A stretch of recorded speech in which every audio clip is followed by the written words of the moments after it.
This is Steve Adubato. We welcome, once again, we've had a series of discussions, but the business environment continues to change in the state of New Jersey. We welcome once again Michele Siekerka, President and CEO of the New Jersey Business and Industry Association. Michele, good to see you again. Pleasure. Let's talk about a range of things. By the way, why is it so expensive to live in and do business in New Jersey in 2017? Why?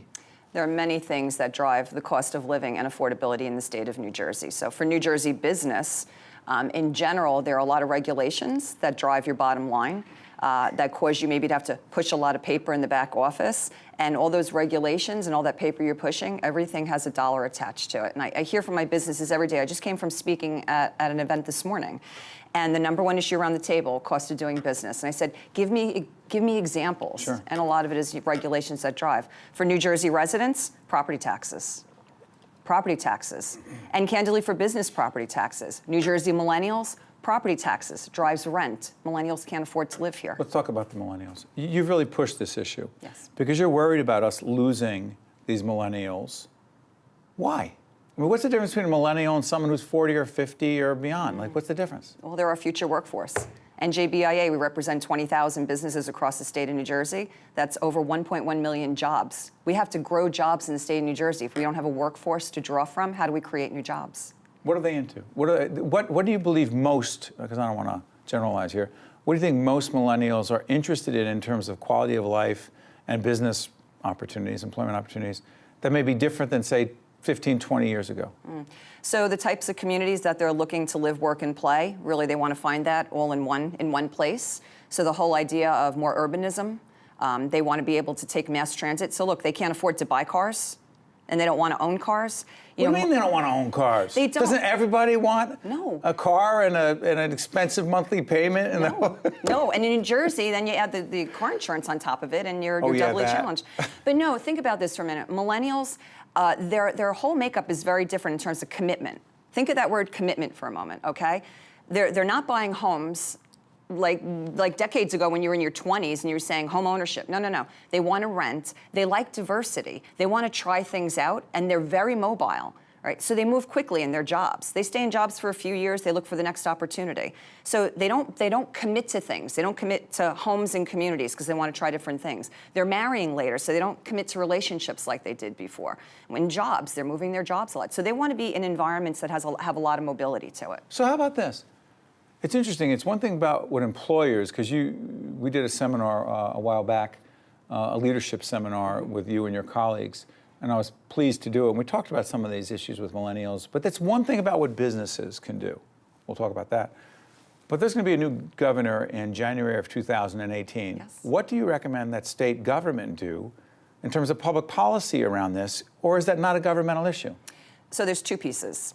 Number one, I want to talk about process. The new incoming governor needs to bring New Jersey back to a process that delivers the opportunity for good policy to be made in the state. So what do I mean? What do I mean by that, right? Right now we have a process that is really lacking input by stakeholders. And we do policy a little more in a vacuum, we've seen. What we need is a process where everybody is engaged, where we come back. You know the value of diversity of opinion around a table, right? And what that yields when you listen and you compromise and you talk in more comprehensive manner about things and you understand what people need. So when you have a good process, you always yield a fair result. Not a result that everybody maybe loves, right? But it's fair because everybody inputs to the process. So devil's advocate, why wouldn't we want more decisive, clear, definitive leadership where people move faster and we don't have all these discussions and analysis, paralysis by analysis, You can have both. You can have both. Absolutely, because you make sure that the process you put in place is one that is effective, all right? And you don't allow to analyze forever. You call the question. When I facilitate a meeting with people around the table, I get everybody's input. I tell them how much time they have to put it in. We have some good dynamic discussion, and guess what? Call the question. Nike, just do it, move on. And you believe that state government in 2018 needs to move more in that direction? I would like to see our government process be more open and more like the things I studied as a young lawyer in terms of how government works. So for businesses, and by the way, describe the businesses that are the members of the Business and Industry Association. Yeah, so we have every type of business and every type of industry. I always love to say from the corner pizzeria to the 1,000-employee call center to the biggest utility in the state of New Jersey. And that's tremendous in that diversity. And that 20,000 member gives us a great, strong voice to represent business in the state of New Jersey.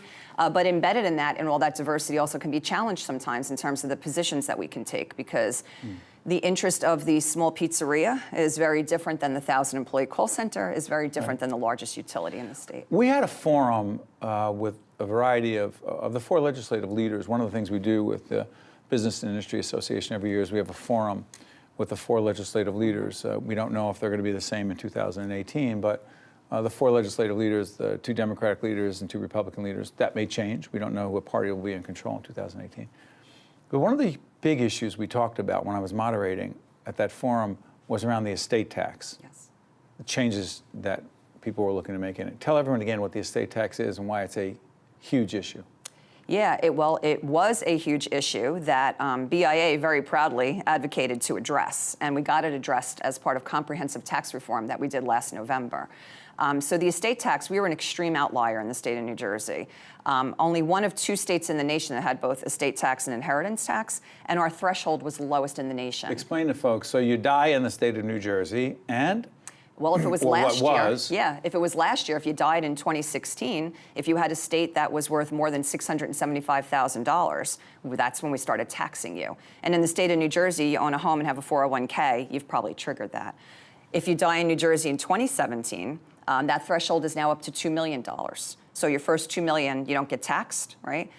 But come January 1 of 2018, no more estate tax in the state of New Jersey. 0 gone. What do you think that actually means from a practical point of view? Because the argument that was being made, and by the way, not everyone was for what BIA was for. Understood. A lot of folks were not for it. But the reality is, I'm not going to make your argument and the arguments of those who were for it, but that we were losing a lot of people with resources and moving to other states because they were going to say, listen, I'm going to die in another state because I'm not going to give it all away. Correct. To the government, right? Correct. I know I'm oversimplifying it, but. Oh, no, we heard that every day. And when business people would tell me that, and I would go have that discussion with policymakers, they would tell me that the information I was bringing was anecdotal.